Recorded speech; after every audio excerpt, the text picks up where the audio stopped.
2008 was a great year for video games. Fallout 3, Metal Gear Solid 4, Little Big Planet, Grand Theft Auto 4, Gears of War 2, Super Smash Bros. Brawl, Dead Space, Far Cry 2, and one other game that would change the co-op scene forever. Left 4 Dead. I played the hell out of this game when it came out. The hordes of zombies, special infected, and frantic fun that was on offer was something that I just could not get enough of. And I wasn't the only one. The Left 4 Dead franchise has sold millions of copies to the masses and developed a following like few other games have. Even now, the player number for Left 4 Dead 2 on Steam is regularly in the 30 to 40,000 range. That's pretty insane for a game released in 2009. Many games releasing today echo the design decisions Left 4 Dead popularized. Special enemies that trap the player who can only be freed by another teammate, hordes of enemies that are easy to kill yet become more challenging in large numbers, the fat zombie that pukes on you and explodes, the list goes on. Despite being so old, many people feel like no other game has done co-op better. I felt this way as well. That is, until I played Deep Rock Galactic.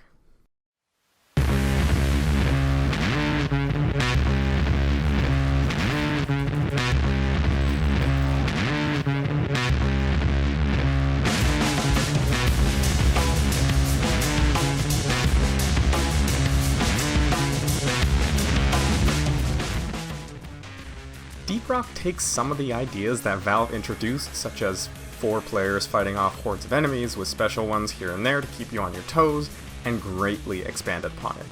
Playing off of one another and actually working as a team comes incredibly naturally, and even when nobody is using a microphone. At first, I struggled to grasp why this was happening so effortlessly, and then it hit me.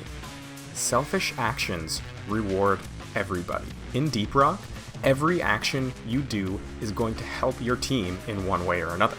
Did you just mine some gold from an ore vein? Cool! Every person gets a share. Did you just throw a flare in front of you to light your way? Awesome! Everyone can now see better. Collect some weird flowers and deposit them into the mule? Sweet! Now the collective side mission is that much closer to being completed. I know. Some of these seem pretty obvious, but it goes much deeper than that. In most co-op games, killing enemies is the main thing that you will be doing, and it will also be the primary source of fun. I think we've all had that moment when you turn to shoot a crowd of enemies only to have them get sprayed down by a teammate. I mean, cool, that's what they're there for, but it's also kind of disappointing because you also wanted to shoot those guys and are now left wanting. Well, in Deep Rock Galactic, the alien horde you face acts more of a constant obstacle in the way of you getting your objective done.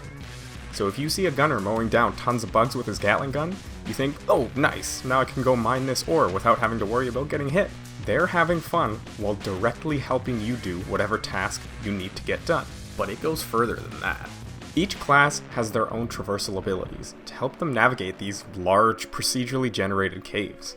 The scout has a grappling hook, the gunner has a zipline, the engineer has deployable platforms, and the miner can use his drills to forge new paths. Notice anything about these abilities? They all benefit more than one person. Everyone can use the gunner's ziplines, everyone can jump on the engineer's platforms, and everyone can benefit from the miner digging away any large obstacles in your way. And while the scout's grappling hook doesn't benefit everyone from a movement perspective, they can reach dangerously high areas that may contain ore that others can't get to, further extending your rewards at the end. It feels like the developers at Ghost Ship Games thought extremely hard about how each class and class ability would not only assist the one using it, but anyone else playing with you. This is what I feel is the glue that holds this game together, and is what has created such a rich and positive community.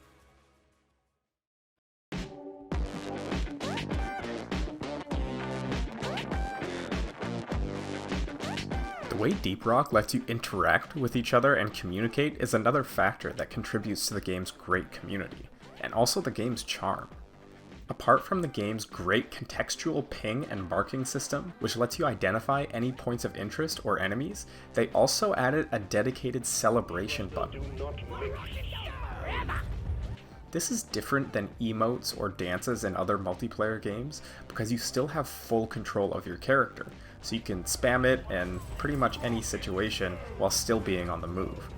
It's not uncommon to see an entire party cheer over finding a rare material or mining a bunch of gold. The bridge you load into when you start the game will act as kind of a social space / main menu where you load up different missions and upgrade your equipment.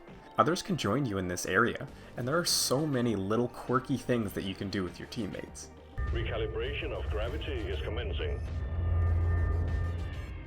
Anytime someone comes into my game, I always buy them beer, which has different effects by the way, and put on some tunes to dance to. Honestly, it kinda reminds me of the Gathering Hub from Monster Hunter 4 Ultimate, with everyone drinking and emoting. Good times. I love this kind of stuff in games. It's almost as if you're forming a little bond with complete strangers, even though you aren't hearing their voices. All these different mechanics wrapped together just make this game so easy to pick up and play with random people. There's very little toxicity here in comparison to other games.